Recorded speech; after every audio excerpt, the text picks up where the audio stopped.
Buenas tardes para todos. Les doy la bienvenida a la lección inaugural de las maestrías del Instituto Cari Cuervo, organizadas por la Facultad Seminario Andrés Bello y el programa Sonar Afuera de la Maestría en Escritura Creativa. Le doy la bienvenida a todos y le doy paso a la directora Carmen Milla.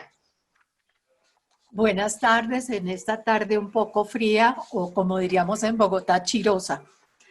Hace algunos años, cuando propuse la Lectio Inauguralis, que tanto había disfrutado en la Pontificia Universidad Javeriana, institución desde la que vine a dirigir el Instituto Caro y Cuervo, pensaba en el valor de ese rito de iniciación para comenzar un programa de estudios.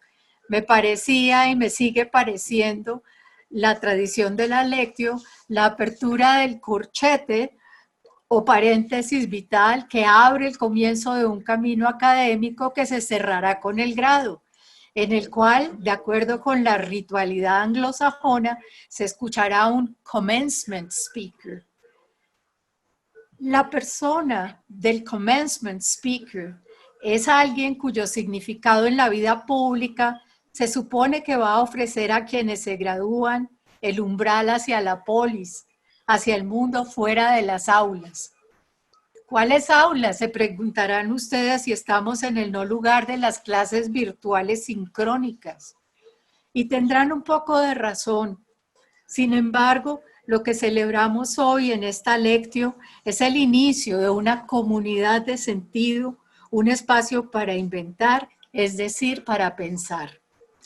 En Figuras del Pensamiento, la autobiografía de un zurdo cojo, el filósofo Michel Serres nos ha dicho que muy a menudo quien inventa encuentra lo que no andaba buscando, porque cuando uno sabe lo que busca, significa que ya lo tiene. Yo prefiero, dice Serres, la bifurcación. De ahí la idea del zurdo cojo, del camino alternativo. Creo que en esta maestría que han comenzado ustedes se les propondrán bifurcaciones. Se les presentarán los retos de los nuevos instrumentos del saber, creación e innovación. Y sigo con Serres ahora en su ensayo Pulgarcita. Antes de enseñar algo a alguien, es necesario al menos conocerlo. ¿Quién se presenta hoy a la escuela, en el colegio, al liceo, en la universidad? Quien se presenta, a esa persona debemos honrarla y al menos conocerla. Introduzco aquí con Serres la idea de que la pequeña comunidad de su cohorte de maestría, inicialmente en virtualidad, será aquella en la que sus procesos serán compartidos y conocidos y crecerán, se transformarán o desecharán como resultado de las conversaciones en colegaje. Invoco aquí la palabra de un maestro, de un escritor, y lo traigo porque para quien ustedes vinieron a escuchar en esta lectio fue su alumna y alguna vez estuvo en el tiempo y tempo que están ustedes ahora, comenzando, buscando. Esto escribió Mario Lebrero en El discurso vacío. Aquello que hay en mí, que no soy yo y que busco. Aquello que hay en mí y que a veces pienso que también soy yo y no encuentro. Aquello que aparece porque sí, brilla un instante y luego se va por años y años. Aquello que yo también olvido. Aquello próximo al amor que no es exactamente amor, que podría confundirse con libertad, con la verdad, con la absoluta identidad del ser y que no puede, sin embargo, ser contenido en palabras, pensado en conceptos. No puede ser siquiera recordado como es. Les doy la bienvenida a sus búsquedas y les deseo lo mejor. Habrá en su camino colegas a los que quizá llamen maestros algún día, colegas con quienes se acompañarán en sus búsquedas. Eso les deseo. Y en palabras campesinas de este país, para que se tienten y se hallen. Muchas gracias. Gracias. Ahora le doy paso a Giuseppe Caputo, quien es el coordinador de la maestría en escritura creativa. Adelante, Giuseppe. Buenas tardes.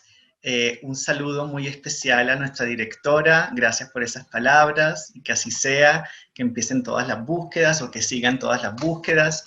Gracias a los colegas del instituto, a todas las personas que nos acompañan. Un saludo muy especial a Fernanda Trías, agradecerle que sea aquí en el Caro y Cuervo, el lugar donde hagas la presentación de Mugre Rosa. Nos encanta esta lectura inédita, te agradecemos por ello, y un saludo muy especial a Juan Cárdenas, profesor de la maestría en escritura del Caro y Cuervo, que estará conversando con Fernanda. Como decíamos al inicio, esto es una lección inaugural. El Instituto Caro y Cuervo organiza, a través del seminario Andrés Bello, a través de la decanatura, una primera lección cada semestre para inaugurar las clases, y en esta ocasión la decanatura y el seminario se juntaron con la maestría en escritura creativa y específicamente con el programa Sonar Afuera de esta maestría para hacer este evento. El programa Sonar Afuera es una iniciativa que tenemos con los 4 profesores de la maestría, Juan Álvarez, Gloria Susana Esquivel, Juan Cárdenas y yo, para sacar las discusiones o los debates que se dan en clase, sacarlas de las aulas, sacarlas de los auditorios y llevarlos a la calle, llevarlos a que suenen afuera. Pues por la situación actual, nos toca por Zoom, pero bueno, ahí sigue el espíritu de sacar estas discusiones por fuera de la clase. Juan Cárdenas, quien conversará con Fernanda Trías, es el autor de novelas como Los Estratos y Elástico de Sombras, como de este libro híbrido de relatos y de ensayos que se llama Volver a Comer, del Árbol de la Ciencia, y quisiera pues tomar de lo que decía Carmelita, tomar de las palabras de Mario Lebrero para comentarles que Fernanda Trías, nacida en Montevideo en el 76, autora de libros como La Azotea, No Soñarás Flores y La Ciudad Invencible, fue discípula del escritor uruguayo Mario Lebrero y participó en la creación de la colección que él dirigió para publicar autores noveles. Fernanda lleva desde 2015 viviendo acá en Bogotá, y bueno, esta lectura que vamos a hacer es la primera lectura es de la novela inédita de Fernanda, que se llama Mugre Rosa, que saldrá publicada en unos meses por Literatura Random House. Entonces, gracias Fernanda, bienvenida. También decir que Fernanda ha sido una autora que ha estado muy cerquita a este programa y que esperamos que siga estando cerca siempre. Adelante, Sí. Fernanda. Dale. Gracias. Bueno, primero saludarlos, agradecerle a Carmen por esas palabras y por citar a Mario Lebrero. Me emociona mucho que esté presente también en esta lección inaugural, y me parece importante siempre invocar a los antiguos, ¿no? Al linaje.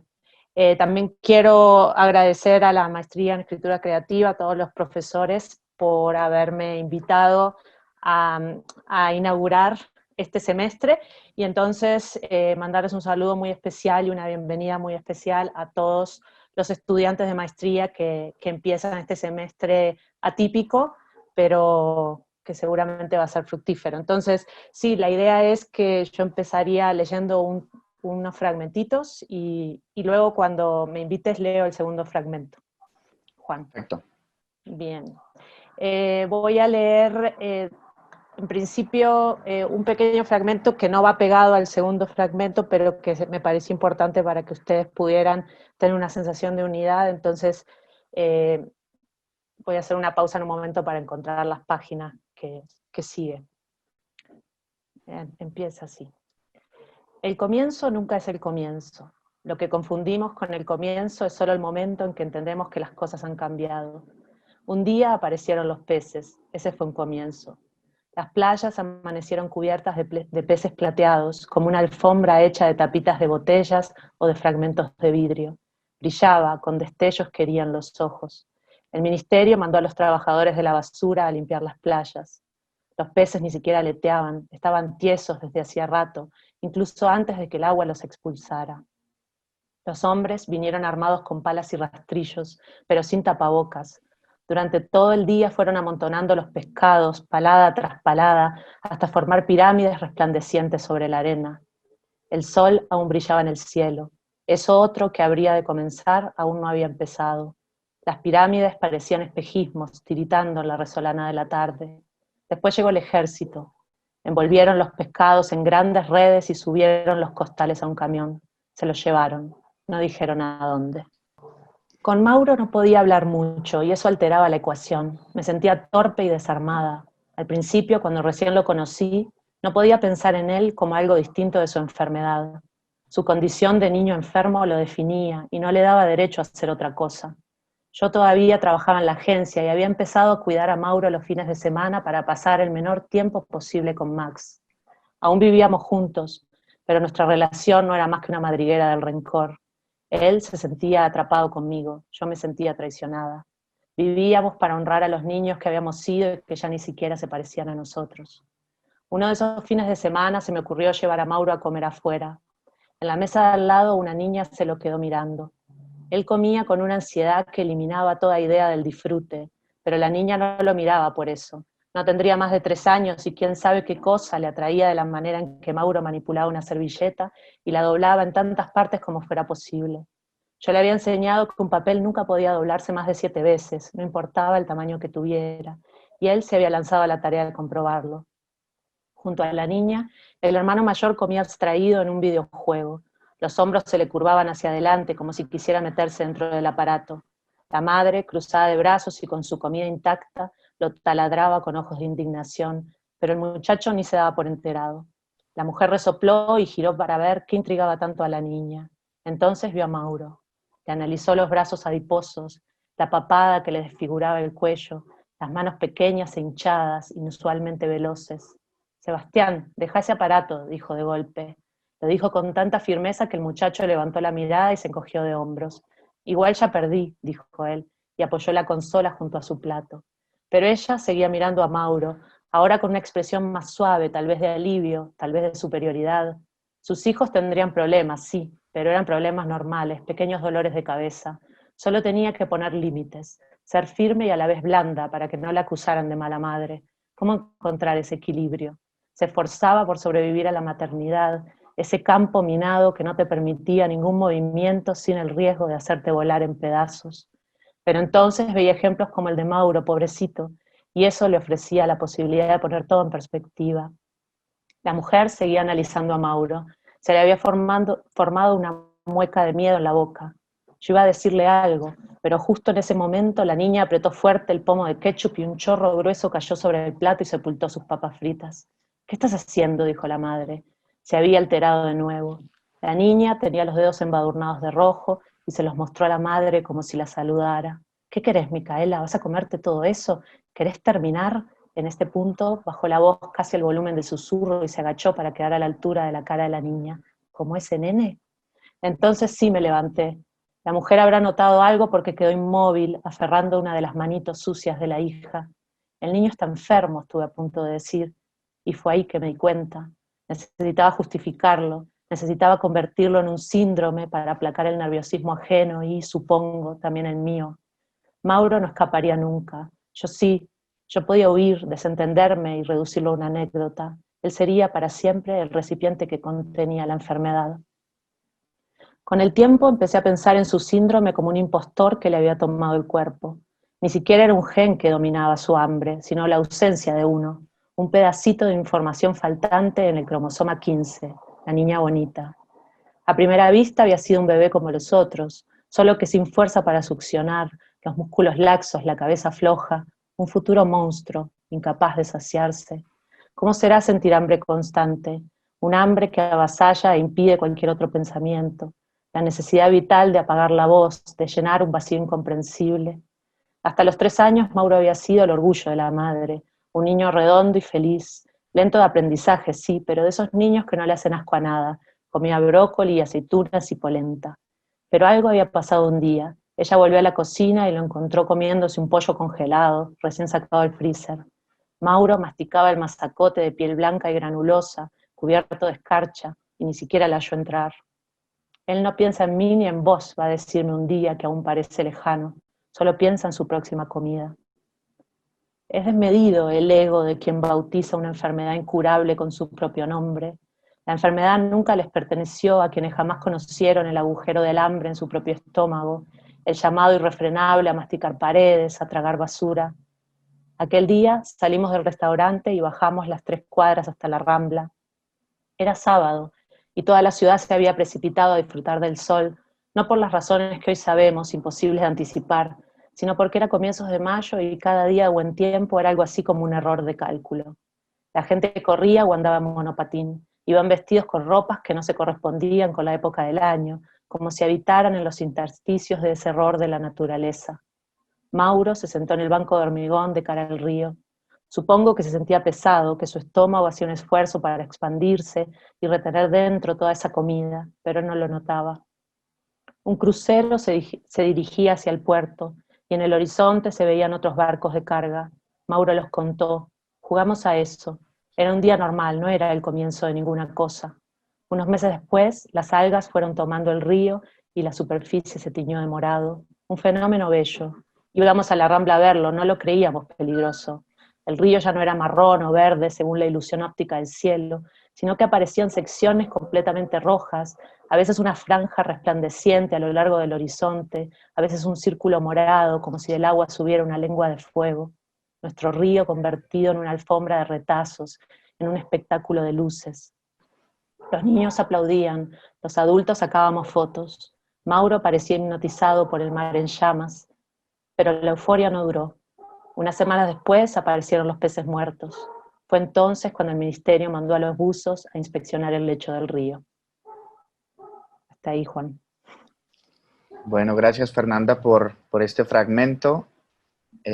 Aprovecho para saludar a todos los que están escuchándonos ahora mismo. Gracias a nuestra directora Carmen, bueno, a Giuseppe, mis compañeros de la maestría, a Juan.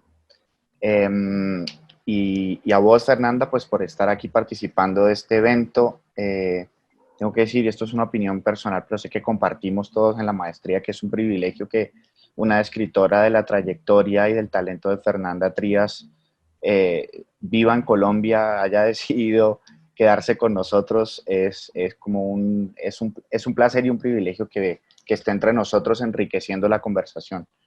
Y se lo agradecemos de verdad. Dicho esto, y ya entrando pues más en lo concreto de lo que nos estás proponiendo hoy, Fernanda, no sé si te gustaría comentarnos brevemente qué es este proyecto del que nos leíste, qué es Mugre Rosa, de dónde sale, por qué este tono como apocalíptico, distópico, qué es esa Montevideo medio transfigurada. Háblanos un poco, si querés, del proyecto, del libro mismo. Bueno, gracias primero por tus palabras. Me resulta difícil, es la primera vez que estoy hablando públicamente del proyecto. Yo sé que vos, Juan, pensás que está la moda de las distopías, y pensé que me ibas a preguntar de entrada por eso. Y me quedé pensando en eso. Realmente yo no sé por qué, si yo, obviamente, evidentemente es un género que yo nunca había visitado, tuve la necesidad, o se fue transformando en eso, ¿no? Pero yo creo que nadie puede sentirse ajeno a esta sensación apocalíptica que hay, ¿no? Que tal vez es un signo de los tiempos. Entonces, yo no estaba enterada de que había una moda cuando lo empecé a escribir por lo pronto, ya hace unos años, pero sin duda tenía algunos intereses que, o sea, por un lado una sensación, sí, de apocalíptica en un sentido muy amplio, y luego, por otro lado, mis obsesiones de siempre. Y yo una vez, el año pasado, visité una de las clases de la maestría que Giuseppe me invitó, y yo le conté a él, y él sabe de mi obsesión con la contaminación, ¿no? Con la contaminación, realmente esa obsesión viene desde la azotea, la azotea desde otra manera, al final lo que está haciendo, uno de los temas era esa sensación de que el mundo exterior era una cosa, un agente contaminante que había que evitar a toda costa que entrara a ese núcleo que había que resguardar y proteger. En aquel momento yo tenía mucho esa obsesión, y sí me acuerdo que un gran momento de cambio en mi vida fue entender que yo ya no debía protegerme más, y que porque era imposible salir ileso, y que la única manera era dejar que ese mundo exterior rompiera el muro de contención, y justamente la contaminación como algo positivo. Pero tardé mucho en llegar a eso, y durante una época tuve sueños recurrentes en los que yo siempre soñaba con lo mismo, y era con una especie de contaminación nuclear, una cosa extraña. No me acuerdo, o sea, sí me acuerdo, pero digo, sería largo explicar, y entonces yo tenía siempre ese sueño recurrente. Yo creo que ese tema entonces, de alguna manera se puso literal, pero para volver a explorarlo, ¿no? Giuseppe está levantando la mano. Sí, no, es que recuerdo que el sueño era que tú te metías en el agua para protegerte de esa radiación, y que inevitablemente empezabas a ahogarte y tenías que salir Cuando para respirar. cuando salía pensaba, uy, qué bueno, no me tocó la radiación. Y inmediatamente después de decir eso, miraba hacia abajo mi cuerpo y veía que mi piel estaba cayéndose a jirones, ¿no? Ese era el sueño. Y la idea del exterior como una amenaza de contaminación está en la azotea, está en No Señora Flores, está en La Ciudad Invencible, y ahora, como dices tú, está en Mugre Rosa, de una manera más claro, literal. Ya me voy, solo quería recordar el sueño. Pero luego se le unió, o sea, realmente esta es una novela que tiene muchos temas, que toca muchos temas, ¿no? A eso se le sumó el tema de la enfermedad particular del niño Mauro, que yo también me empezó eso a atormentar a partir de una traducción que yo hice de temas médicos, donde descubrí que existía esta enfermedad que afectaba una parte de un cromosoma, y hacía que estas personas que tienen este síndrome nunca jamás dejen de sentir hambre, ¿no? Esa sensación del hambre constante, el hambre atravesándote constantemente el cuerpo, que no te permite pensar en nada más porque es cuerpo constante, cuerpo presente todo el tiempo, también me impactó mucho, y lo entendí también como algo metafórico de esta cosa insaciable que tenemos todos como sociedad, que tenemos nosotros como humanidad, y que hace que estemos arrasando con el medio ambiente, arrasando con los animales, y arrasando con nosotros mismos, ¿no? Con unos y otros, entre nosotros. Sí, de hecho, si es lo que estaba diciendo Giuseppe, si uno se pone a leer La Azotea ahora, que es tu primer libro, es un libro de una actualidad que da miedo. Es decir, es un libro sobre el confinamiento voluntario, ¿no? Más allá de que la amenaza sea real o imaginaria, es decir, la acción del libro es ese confinamiento protegiéndose de un mal externo, y ya digo que da igual que sea real o no. Y creo que efectivamente son como una serie de pesadillas y de traumas que atraviesan, yo creo que la sociedad contemporánea, como vos estás diciendo, y que al fin y al cabo, pues los escritores somos como unos sismógrafos que estamos como un poco a la merced de los movimientos tectónicos de allá afuera, y simplemente nosotros nos dedicamos a hacer una lectura del movimiento del suelo, ¿no? Sí. Entonces, y de hecho eso era algo que decía Lebrero, ¿no? Como cuidado porque lo que escribí se vuelve realidad. y yo escribí esta novela, la terminé de escribir en diciembre del año pasado, cuando todavía ni pensaba en la pandemia de Wuhan, y ahora cuando ya se acercaba la publicación y le di la corrección final, digamos, me encontré con todas estas terminologías, tapabocas, no sé, como las distintas palabras que ahora las usamos todo el tiempo y que en aquel momento parecían exóticas, y dije, ¿qué voy a hacer con todas estas palabras que de pronto se convirtieron en enemigo invisible, ¿no? Enemigo invisible, lo usó Trump, y yo dije, ¿qué hago con esto? O sea, de pronto hay palabras que pasaron a ser lugar común, pero muy rápido. Sí. ¿Y qué hago con todo esto? Al final, después de pensarlo, decidí no tocarlo, dejarlo exactamente como estaba, porque de alguna manera también era la fotografía de algo, ¿no? Era como, preferí dejarlo así, incluso poder verlo como un fósil. Si querés te hago una última pregunta antes de darte chance para que leas otro trozo. Y es que justo me quedé pensando mientras escuchaba a Carmen en la introducción hablar del Lebrero, que también sabes que es uno de mis escritores así amados. Hace poco estaba leyendo unos de esos textos que Lebrero publicaba en el periódico, que en la editorial chilena Montacerdos los unieron en unos volúmenes. Irrupciones, sí. Ajá, en Irrupciones. Y había uno de esos pequeños textos donde Lebrero empieza a especular sobre una esfera. Entonces él dice, hay una esfera que sale del fondo del mar, ¿no? O sea, son esas ideas que se le ocurrían a él, que era como, hay una esfera. Entonces, de repente sale a la superficie. Entonces, los científicos la recogen y no saben qué es. Está hecha de un material que no es ni natural ni artificial.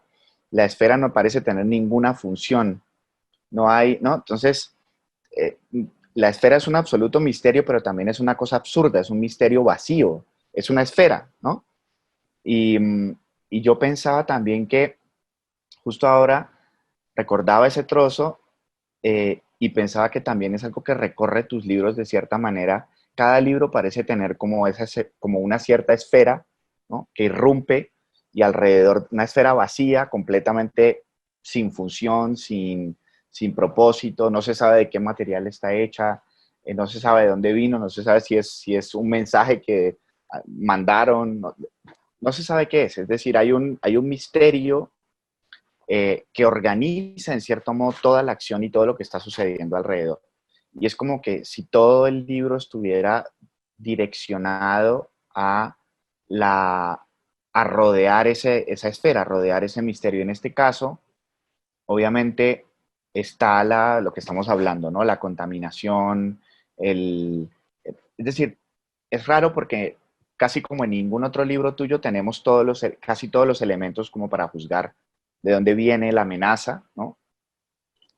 Y sin embargo, uno siente de todas maneras que el misterio sigue allí, que a pesar de que sepamos sí, está la contaminación con estas manifestaciones, lo que acabaste de leer tan lindo de el río que se llena de estos colores, este retazo de colores luminosos, etcétera. Pero a pesar de todo eso, incluso todo eso parece tener una extraña belleza, es decir, me gustaría que hablaras un poco de eso si querés y si has elaborado algo sobre esto, no sé. No sé, me gusta lo que decís.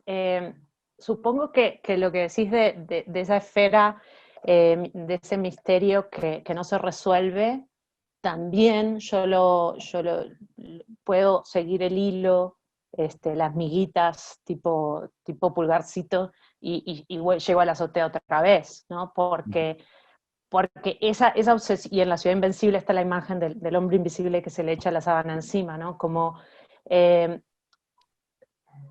lo no dicho, ¿no? Porque siempre me preocupa que se diga demasiado. En Mugre Rosa nunca se explica el misterio finalmente de tal vez eso desilusione mucho, ¿no? Pero nunca se explica realmente qué es lo que causó, pero sí se explica el fenómeno, sin embargo no se explica qué es lo que causó, y al final ese es el espacio donde yo creo que se permite la conexión lector-persona que escribe, porque es ahí el lector el que va llenando todos esos misterios, en parte con una cantidad de cosas que son propias. A mí me gusta eso, ¿no? No me gusta que estén todas las piezas, sino que falten algunas piezas. Entonces, por eso tal vez esa cosa misteriosa. Pero yo siento que también en Mugre Rosa, yo a veces pienso que escribí todo ese aparato solamente para contar algunas cosas de mi infancia, algunas impresiones, ni siquiera son recuerdos, que están vinculadas con la playa, con el agua, con el verano, con algunos sabores o olores, y parece absurdo armar toda una cosa tan ficcional para poder poner eso, pero ahí yo estaba poniéndome a mí misma, y para mí la infancia es un misterio, porque yo lo que recuerdo son esos trozos y no recuerdo nada más, ¿no? Tengo un vacío en la memoria, y entonces tal vez eso también, esa sensación de que sea como retazos, como soplos que van llegando, pero no el todo. Sí, porque de todas maneras este es tu libro, te lo decía yo, cuando yo tuve la suerte de leer el libro en manuscrito hace relativamente poco, y te comentaba yo también que este es posiblemente tu libro más de género, ¿no? Es un libro que se ajusta perfectamente al género de la ciencia ficción. Al menos yo lo leí así, como un libro de ciencia ficción, cosa que a mí me encantó. Es decir, me encantó leerlo, sobre todo porque ahora que estabas contando esto digamos, de armar todo este aparato ficcional para contar la infancia o para acudir a ciertas impresiones misteriosas de la infancia, me hace pensar inmediatamente en dos referencias rápidas que se me vienen como del mundo soviético o del mundo de ese lado. Uno es obviamente Svetlana Alexievich, que creo que todo ese universo devastado está ahí, ¿no? Su pintura de Chernóbil. Eh, pero por otro lado también pensaba en Stanislav Lem, el autor polaco, de quien luego Tarkovsky hace Solaris, o sea, Solaris hace la adaptación al cine, y Solaris al final, aunque sea una historia de ciencia ficción sobre este planeta que en cierto modo es capaz de afectar psíquicamente el deseo o de hacer proyecciones del deseo de los individuos, al final Solaris es un libro y una novela sobre recuperar la infancia, ¿no? Al final él termina reconstruyendo dentro de Solaris ese pequeño nicho de la casa familiar. Entonces, son como unas referencias que están allí y bueno, en fin, no sé, fue más una divagación que una pregunta, Sí, pero sí. no sé. Y Alexievich también lo que tiene que me encanta en Voces de Chernobyl es cómo dentro de lo más terrible y la devastación total y la muerte de la naturaleza tiene igual esa fuerza que es como la naturaleza se recupera, y hay personas, que es la persona del común, que encuentra belleza en el apocalipsis. Y también esto yo me acuerdo de una foto de Cartier-Bresson, hace mucho que vi cuando era joven, que me llamó la atención, de unos niños jugando con unos juguetes ahí de plástico y unas pistolitas de plástico y unos ladrillos en medio de la guerra. Y eso también me quedó, como decir, puede afuera haber una guerra, una devastación total y un apocalipsis, pero puede haber una mujer que está preocupada por su divorcio y por su relación con su madre y también por su mundo interior devastado, ¿no? En medio de todo eso. Seguimos tratando de vivir en medio de todo eso. Estamos acá en medio de la pandemia también tratando de tener nuestras pequeñas vidas, ¿entendés? De seguir estudiando, de seguir trabajando. Sí, sí, para cerrar ya si querés y darte paso, hay una cosa que me ha llamado mucho la atención en los últimos meses y es que he visto ya a varios pensadores, sobre todo pensadores de comunidades indígenas, pero sobre todo a uno que se llama David Copenagua, que escribió un libro muy hermoso hace poco, como unas memorias, un chamán tradicional de la comunidad Yanomami de Brasil, que él insiste en que el fin del mundo para los pueblos indígenas tuvo lugar hace mucho tiempo. Entonces, que ellos son seres postapocalípticos y que ellos tienen mucho que enseñarnos a nosotros ahora que nosotros estamos en pleno apocalipsis, ¿no? Como esas situaciones postapocalípticas ya han ocurrido. Entonces, y hay pueblos que tienen conocimiento de cómo seguir, de cómo continuar a pesar del fin del mundo, ¿no? Entonces, y bueno, tu libro creo que también tiene mucho que decir sobre eso. Si querés te dejo que leas y luego seguimos charlando. Una cuadrilla de buzos había entrado al río a investigar el asunto de los peces, expulsados por el agua como por un gigantesco estómago. Llevaban órdenes del Ministerio de Salud, llevaban instrumentos y mapas. Debían tomar muestras del suelo, de las algas, del misterio que dormía en el lecho del río. pero el estómago también expulsó a los buzos, untados en su ácido. Fue una expulsión silenciosa. Creyeron que todo iba bien, salieron con sus frasquitos y sus sonrisas y se sacaron la foto de rigor que circuló en todos los medios. Solo unos días después empezaron los síntomas. José Luis Amadeo primero, como un anuncio funesto de lo que les esperaba a los demás. No hubo milagros entre los buzos y las exequias se realizaron con todos los honores de la patria. Lo transmitieron en vivo. Los 3 cajones iban envueltos en la bandera. Las cámaras enfocaron el Panteón Nacional, las tumbas bellas, las flores que se agitaban en el aire tormentoso, las caras serias de los ministros. El pelo de los ministros se agitaba, la corbata del presidente no quería mantenerse en su sitio y él tenía que sostenerla con la mano, como si estuviera sosteniéndose el corazón y los pulmones. La tormenta se venía anunciando desde la mañana, pero todos creímos que aguantaría hasta después del funeral. ¿Por qué creímos eso? Estaban las familias. En primera fila reconocí a la madre de José Luis. No había cambiado mucho, solo se le veía más baja, más ancha, menos imponente que los brazos gruesos que nos pasaban buñuelos por la ventana. A su lado otras mujeres, madres, hermanas, y otros hijos de los buzos de San Felipe, ahora devenidos hombres, devenidos buzos ellos mismos. Vimos los puños apretados, el reflejo de los féretros en los lentes del sol, las franjas de las banderas. Los únicos ojos a la vista eran los del presidente, secos. Pero antes de que terminara la ceremonia, la tormenta se descolgó, una tormenta con rayos y viento, pero sin el más mínimo atisbo de lluvia. Las flores volaban, las banderas se levantaron como sábanas y se pusieron a ondear, poseídas, dejando al descubierto la madera lustrosa de los cajones. En uno de esos 3 estaba el cuerpo de José Luis, mi amigo de la infancia, el primer buzo que entró a clínicas para no salir más. Vimos a un hombre correr para atajar las banderas que estaban a punto de desprenderse, como si el viento se llevara también las almas, y luego vimos que el presidente se apuraba a resguardarse, escoltado por sus guardias. Lo metieron al auto presidencial y se lo llevaron, junto con los ministros, mientras los rayos caían en el horizonte. El primer viento rojo, feroz, eléctrico, arruinó las exequias de los buzos. Al otro día, el presidente decretó la evacuación de las zonas costeras. Los altos mandos del Estado construyeron sus casas en las laderas de alguna diminuta colina del campo chato y eterno, y desde allá comenzaron a dar órdenes. Así fue que empezó la nueva historia oficial. Cuando uno lee libros de historia tiende a olvidar que alguien estuvo ahí, alguien de carne y hueso, y en esta historia ese alguien soy yo. Yo estuve ahí cuando aparecieron los peces. Fui hasta la playa Martínez y vi la arena cubierta de pescados que parecían basura resplandeciente, trocitos de lata y de vidrio arrojados por la marea. Y vi a los niños que jugaban entre ellos.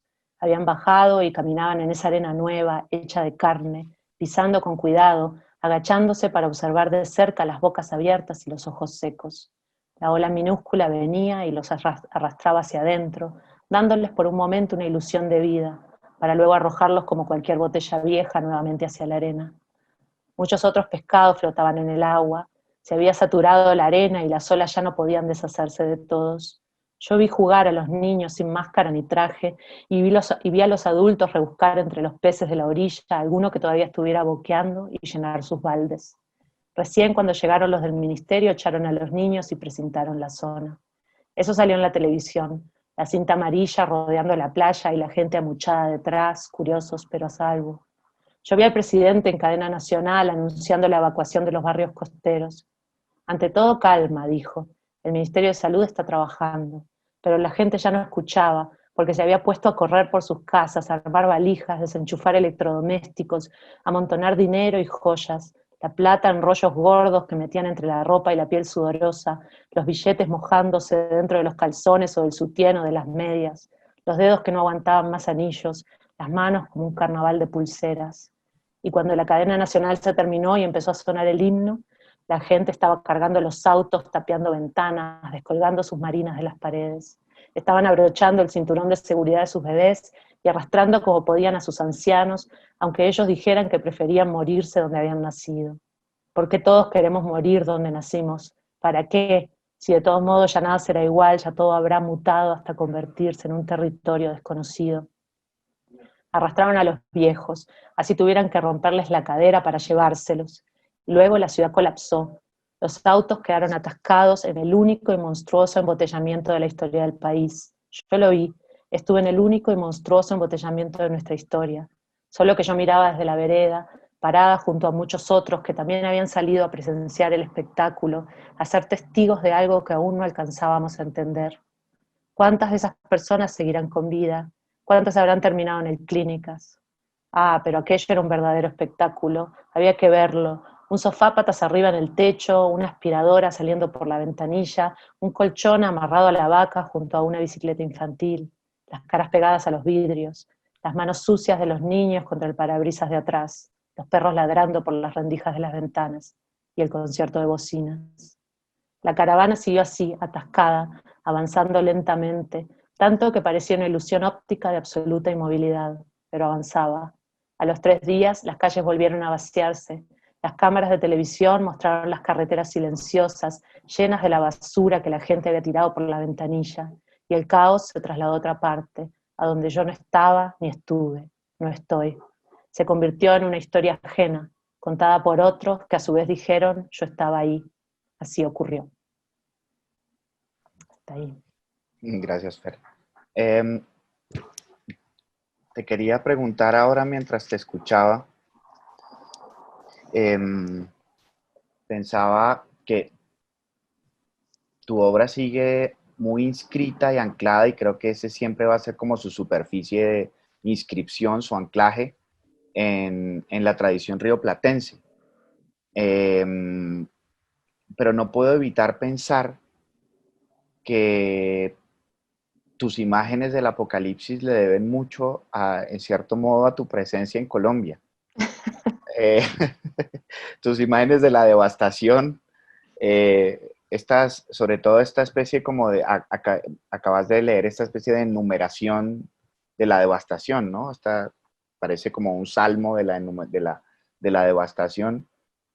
Es una pregunta más por curiosidad. ¿Vos crees que en cierto modo la experiencia colombiana ha afectado tu escritura? Sí, yo creo que puede ser. Yo siento igual que Mugre Rosa es como mi novela más uruguaya desde la azotea. Capaz que había algo ahí de nostalgia que yo quería volver a recorrer ese espacio montevideano, sobre todo el puerto de la Ciudad Vieja, que es donde vive mi madre y donde siempre que voy estoy. Y esa lisura y todo eso. Pero sí puede ser que yo tenga como una cosa un poco más presente, así, truculenta. Sobre todo lo siento más a lo que estoy escribiendo ahora, pero pienso que puede ser que se haya filtrado y eso que vos notás.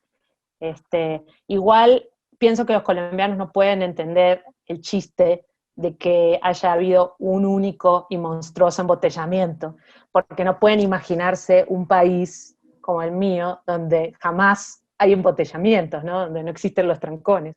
Yo aprovecho para compartir aquí con todos y todas los que están escuchando la transmisión, que hay un programa, se lo pueden mirar en YouTube, que me lo enseñó Fernanda, gracias al cual entendí mucho más Uruguay, que se llama Tiranos Temblad, y es efectivamente un programa donde no pasa nada. Entonces siguen noticias absolutamente inocuas, por ejemplo, que sobre la plaza de un pueblo pasó una bolsa y entonces un niño la siguió. Esa es la noticia, ¿no? Entonces, por supuesto, por eso el gran embotellamiento el único y gran embotellamiento tiene una significación especial en Uruguay, ¿no? Exacto, pero el tema de la televisión, que yo no sé por qué apareció y se instaló, el tema de los relatos que nos cuentan lo que se dice, lo que dicen las autoridades versus lo que vive la población, y eso de que nunca se sabe cuál es el relato real, cuánto es ese discurso de las autoridades que tienen completamente engatusada a la gente. Eso sí creo que lo traigo de acá. Eso es re colombiano, ¿no? Eso me parece que sí, que es algo que me impresiona mucho, ¿no? Una pregunta así obligada. Estamos como en la era dorada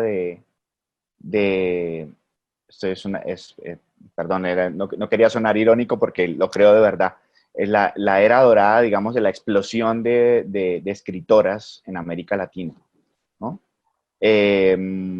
Y quería simplemente preguntarte ¿Cómo te ves vos? ¿Cómo lees vos ese fenómeno?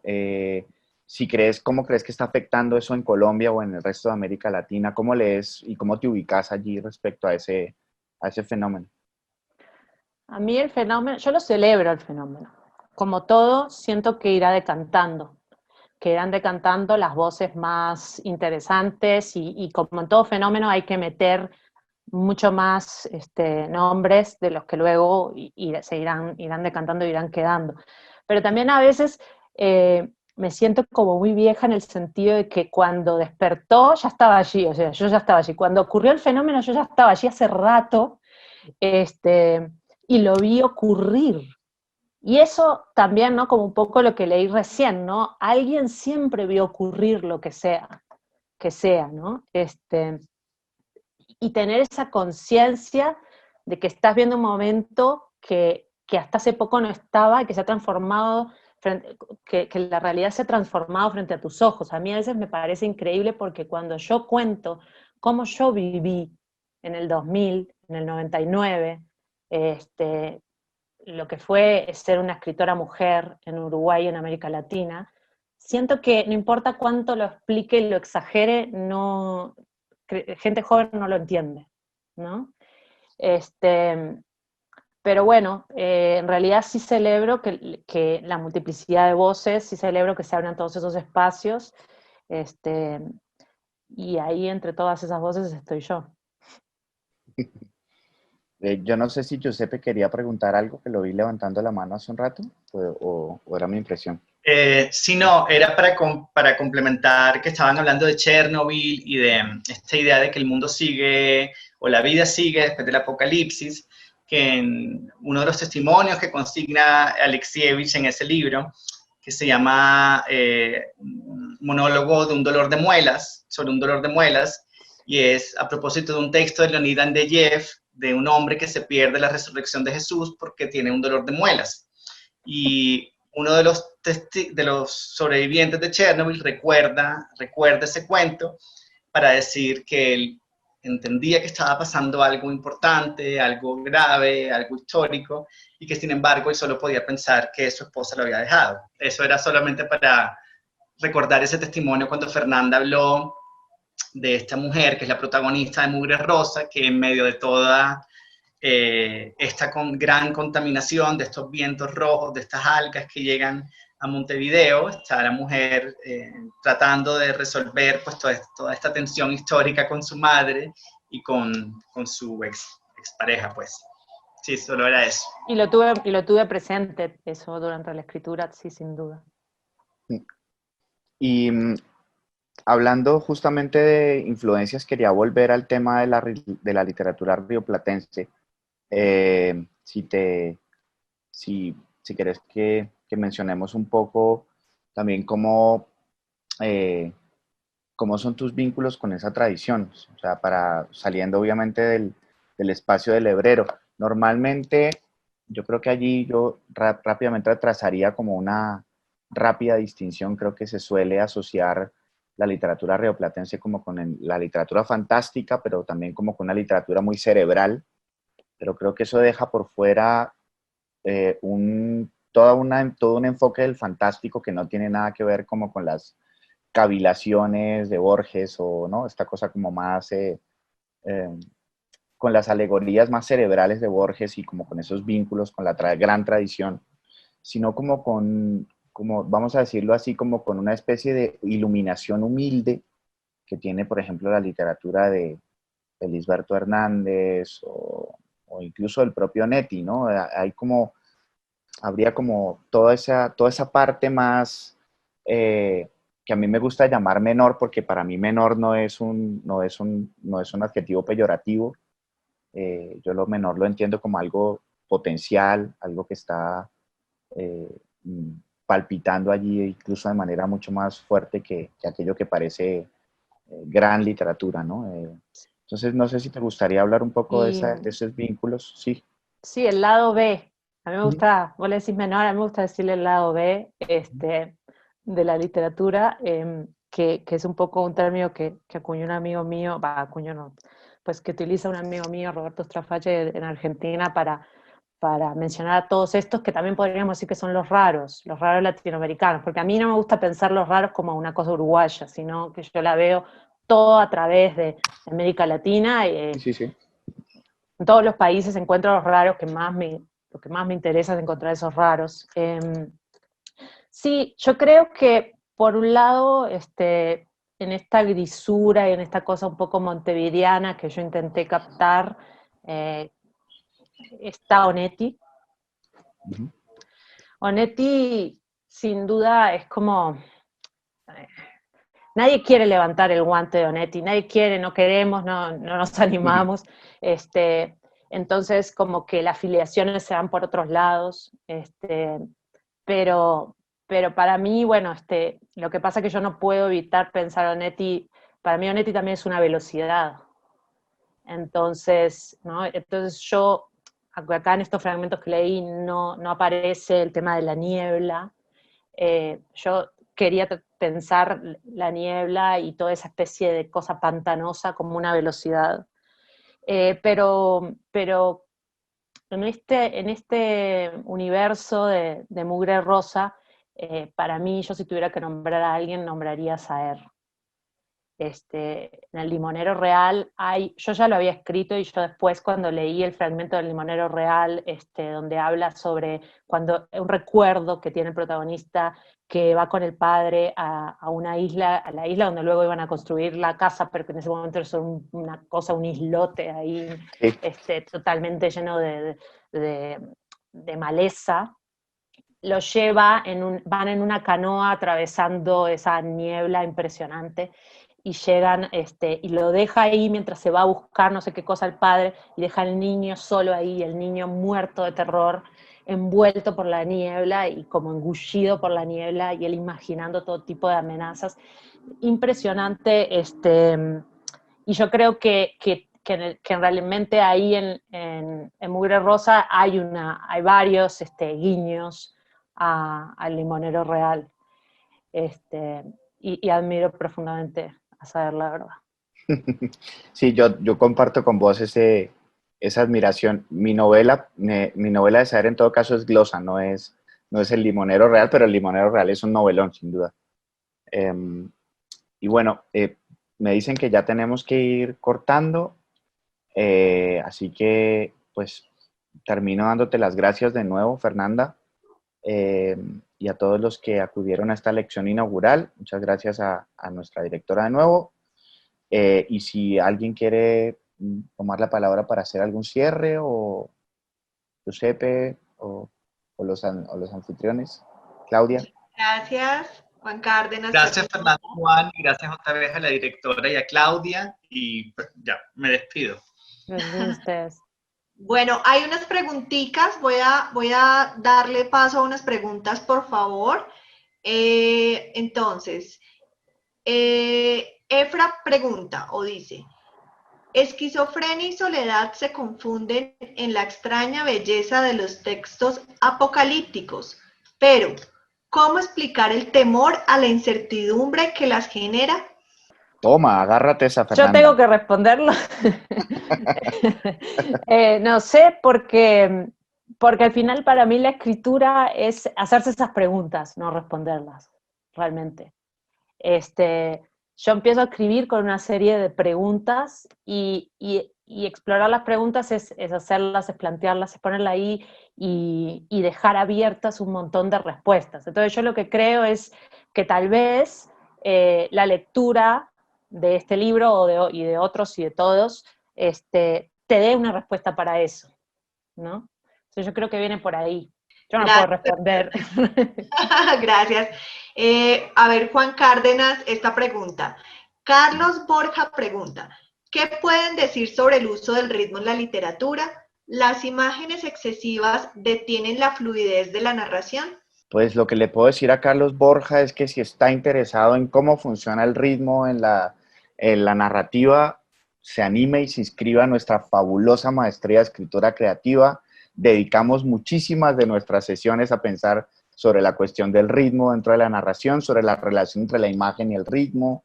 Así que, qué mejor ocasión que aprovechar esto para lanzar la cuña e invitar a quienes están conectados a que se matriculen a nuestra próxima edición de la maestría. Y esta es para Fernanda. Hans Medrano nos pregunta, ¿qué escritoras latinoamericanas recientes recomiendas para leer? Te recomiendo a Gabriela Cabezón Cámara, Argentina. De Chile te recomiendo a Nona Fernández, Lina Meruane. De Ecuador, María Fernanda Ampuero, escritora reciente. En Bolivia te recomiendo a Giovanna Rivero. En México está Fernanda Melchor. Son muchas, tengo muchas recomendaciones, pero ahí te di varias para que arranques a leer.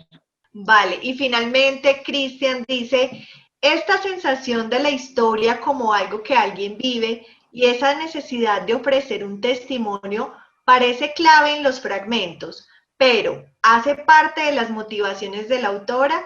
¿Qué cosa vivió Trías de la que quiere ofrecer testimonio?